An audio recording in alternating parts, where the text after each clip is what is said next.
Eu tenho 2 horas para virar o jogo. Não, vai dar certo, vai dar certo. Cara, levei um pau. Mas levei um pau. E eu fazia programa ao vivo e olhando o Ibope com o motor do Ibope na minha frente, sim, vendo o Ibope lá embaixo. Você vendo que você está indo mal e você tem que dar assim, ó. Nossa, terrível. É terrível, sabendo que você não está dando resultado. E mesmo assim eu conseguia levantar um pouquinho, mas quando chegava no final do programa, acabava. Quando estava melhorando, acabava. E tudo que eu falei para ele aconteceu. Mas ele, olha só como ele foi. Por isso que tem que respeitar, né? Ele me deu, nessa época, o programa mais caro. Eu fui falar com ele, ele falou, tem um programa muito caro. Eu posso fazer? Ele falou, você pode fazer.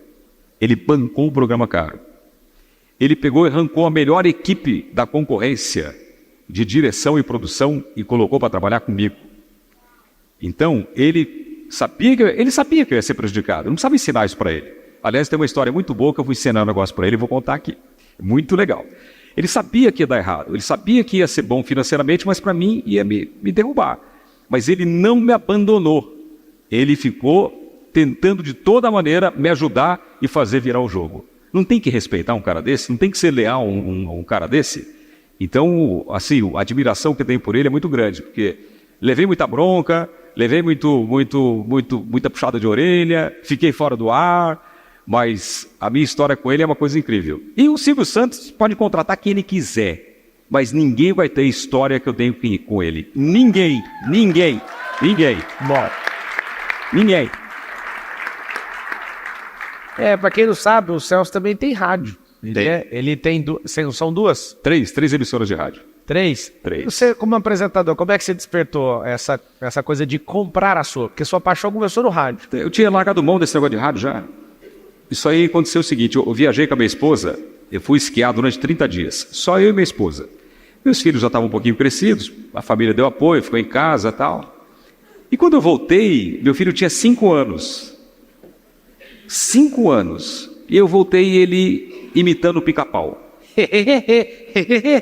Eu olhei igualzinho. De repente ele fez a voz de um desenho. Cara, eu me vi nele. Falei, eu fazia imitações. Ele está fazendo imitações e fez outra voz. Ele faz uma voz do Batman, ele faz uma voz grave, que o locutor da Globo Padrão, que é Dirceu Rabelo, que ficou meu amigo agora, é um grande amigo meu, ficou passado com a voz dele. Ele falou, você tem que investir nesse menino. O que ele consegue fazer é um negócio impressionante, mas ele não quer saber. Aí eu comprei, pintou naquele dia uma emissora de rádio para comprar. Eu falei, meu filho vai trabalhar em rádio, vou comprar uma rádio para ele. Não tava forte as redes sociais ainda. Acho que nem tinha começado direito. E aí eu peguei e comprei uma emissora, mas pensando no meu filho. Falei, cara, ele vai querer trabalhar em rádio, vou investir nele. Uma coisa que eu queria há muito tempo, mas já tinha perdido essa vontade de ter emissora de rádio. E comprei uma emissora. O tempo foi passando, ele não se interessou muito por comunicação, pela timidez, fez curso de DJ, mixa muito bem, eu também fui DJ, eu tive casa noturna. Eu falei, bom, tá indo mais ou menos no caminho, mas falta fazer o rádio. Daí um dia eu chamei ele, falei, na pandemia, falei, filho, seguinte, seu pai, eu posso te ensinar tudo que eu sei de rádio, técnica de microfone, como colocar a voz, como falar, como vender. Vamos comigo? Pandemia, você não está fazendo nada, tem estúdio aqui em casa. Ele está com quantos anos hoje? Agora está com 21.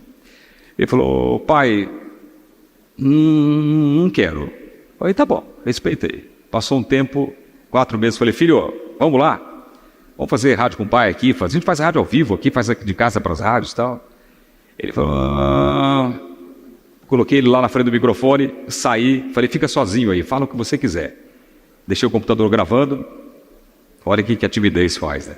Voltei, quando eu voltei, entrei, ele estava olhando para o microfone, olhando para o computador, e não tinha gravado nada no track, nada. Ele não tinha conseguido falar nada, travado. Não, insisti, falei, vamos de novo. Ele ficou meio assim, falou, não quero, pai, não consigo. Aí ele teve que gravar um vídeo, depois de uns 6 meses, gravar um vídeo para a faculdade para se apresentar. Ele teve que se apresentar. Cara, o que eu vi esse moleque transpirando, e demorou meia hora para gravar um vídeo. Eu disse para ele, filho, você tem que aprender o seguinte, a comunicação, a oratória é muito importante para tudo. Se amanhã você for DJ, se você for advogado, se você for médico, se você for farmacêutico, o que você for na vida, a comunicação é muito importante. eu garanto para você que destrava. O seu pai era travado, o seu pai não conseguia falar. Eu estou falando aí há 40 anos, eu fui aprendendo. Vai na minha, destrava. Agora começou, está fazendo fono, está gravando umas coisinhas, eu acho que ainda vai decolar. Na minha opinião, tarde, porque eu acho que com 17 anos eu já fazia programa em primeiro lugar em rádio. Então, eu tenho uma história do primeiro lugar na rádio. Posso contar? Pode. Quando eu queria trabalhar em Curitiba, eu não consegui, né? Comecei no rádio lá, perdi e fui embora para Uberaba fazer jornalismo. Primeiro dia que eu cheguei em Uberaba, vou resumir tudo, hein, gente? Cheguei em Uberaba para fazer a matrícula na faculdade, no shopping da frente do ponto de ônibus, assim, tinha uma pesquisa. Quem é quem no rádio de Uberaba? Olha o destino. Eu entrei na fila, quando o cara foi me perguntar, eu perguntei para ele, quem é quem no rádio de Uberaba? Ele falou, por quê? Ele falou, não, porque eu era locutor da Antena 1 de Curitiba. Dei aquela queimada, menti. Ele falou, é mesmo, é? Eu falei, agora eu vou morar aqui, fazer jornalismo e tal. Ele falou, você era locutor lá, quer trabalhar aqui? Eu falei, eu quero. Ele falou, aqui tem 2 rádios, uma gravada e uma ao vivo. Eu falei, quero na gravada, porque eu nunca tinha feito, né? Ele falou, então vou te levar lá. Fui lá, fiz um teste e passei. Então passei no rádio, primeiro do que a matrícula da faculdade. E comecei e virei um sucesso. E olha que sacada, eu era muito novo. Cara, eu explodi. Eu guardava dinheiro em caixa de sapato. Eu comecei a fazer festa em colégio, eu botava 1.200 pessoas em colégio, eu fechava o colégio com segurança, rachava com a escola, fazia noite da paquera e comecei a ganhar muito dinheiro. E comecei a ficar muito famoso na região. Onde eu ia era recorde de público. O que eu saquei, muito novo, que eu não era um nome do rádio, eu era um produto. Aí eu peguei e tracei um plano. Eu falei, eu quero chegar em São Paulo antes dos 21 anos de idade. Botei a meta e desenhei no papel, fiz certinho. Falei, daqui eu vou para tal lugar, daqui eu vou para tal lugar. Antes dos 21 anos eu chego em São Paulo. Aí eu comecei minha luta. Quando deu minhas férias de Uberaba, eu fui lá para Curitiba e fui de novo ligando para as rádios. Precisa de locutor? Precisa de locutor? Precisa de locutor? Não. Aí a rodoviária era pertinho da Rádio Caiobá. Eu liguei nessa emissora de rádio e falei, era a segunda colocada. Precisa de locutor? O cara falou, precisa. Ele falou, você pode fazer um teste? Eu falei, posso. Peguei minha mochila, falei, vou fazer, vou levar um pau, e vou para a rodoviária e vou embora para Uberaba, no busão. Cheguei lá, fiz um teste, gravei um monte de coisa, a Cláudia Raia estava lá, foi a primeira atriz que eu entrevistei na vida, mandaram entrevistar num teste a Cláudia Raia, entrevistei a Cláudia Raia. Ele falou, você pode esperar até amanhã? Ela não era tão famosa, não era? Era, estava no auge. Eu tremi na base, engoli seco para fazer a entrevista. Aí ele falou, você pode esperar até amanhã que eu vou falar com o diretor da rádio? Eu falei, bam, né? Eu falei, posso. Fui lá na rodoviária, troquei minha passagem, voltei para casa da minha irmã. No outro dia ele me ligou, você pode vir aqui? Fui lá. Ele falou, seguinte, aprovamos o seu teste. Era um lugar que eu tinha uma vontade de trabalhar, porque eu fui né, humilhado lá. Aí ele falou, aprovamos o seu teste, você vai fazer das 2 às 7 da tarde, horário nobre. Aqui nessa mesa, você já fez ao vivo? Eu de novo, já! Nunca tinha feito ao vivo. Aí me ofereceu uma graninha legal. Cara, eu entrei no busão, fui para Uberaba. Em uma semana eu larguei faculdade, larguei namorada, larguei República, larguei meus shows, larguei tudo e piquei a mula para Curitiba. Estava no meu plano, larguei tudo para trás e fui lá para Curitiba. Cheguei lá, eu fui chorando a viagem inteira, mais pela namorada. O primeiro programa que eu fiz era uma foto dela do meu lado, fazendo o programa. Entrei no ar. Antes de sair, eu falei assim pro cara. Antes de sair, né, que ele falou que eu passei, eu falei assim para ele. Aqui nessas picapes aqui eu vou mixar. Tinha um programa chamado Ritmos de Embalo. Ele achou meio estranho já, né?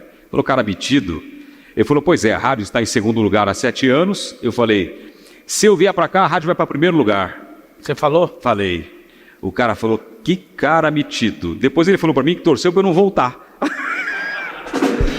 Eu voltei, cheguei lá, comecei a fazer programa, comecei a mixar, e nessa rádio não podia falar nome, era proibido falar nome. Então você entrava, falava, Caiobá, você liga, é só sucesso. Desanunciava as músicas, eles me permitiram no intervalo comercial conversar com os ouvintes.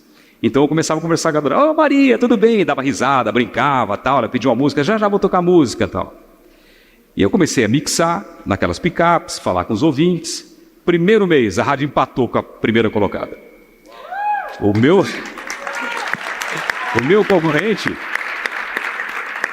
concorrente era um cara chamado Gil Álvares,